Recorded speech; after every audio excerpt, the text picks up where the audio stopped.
There was definitely a need, as if you speak to anyone in the child protection space, for example, they will tell you that a lot of work involves social media platforms. Some of them which are located outside of Canada, and there was a need to ensure that Canadian law enforcement have access and a mechanism to obtain the information that is so critically important, so that lives could actually be saved. This is called Bill C-22. It is basically the government's take two of trying to bring in this legislation after some criticism over privacy concerns and whether or not it was going too far to allow law enforcement powers. Last June, they brought in C-2. That was the Strong Borders Act, and that included things around immigration, drug trafficking, refugee claims and permits, and then that police access.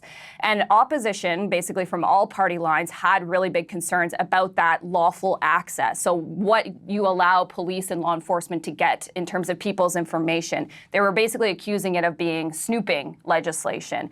And one of the big things was it was service providers. So there were questions about what is a service provider that you're allowing police to access? Could it be a car rental company? Could it be a hotel or a bank? Or could it be medical information? And so today the ministers were saying that this legislation really narrows it down to be electronic service providers. So we're talking about social media apps or telecom companies that might have your internet information. And I will say that police and victims groups have been saying that law enforcement does not have the tools right now to deal with things like online trafficking, sextortion, these sort of things, because a lot of their measures are too slow. They're kind of not operating for a technological world. In the tech briefing, experts with the government said that despite these measures, the law enforcement won't be able to compel a foreign company, for example, OpenAI, Instagram, to provide that information. So there's questions about whether or not this would actually have teeth.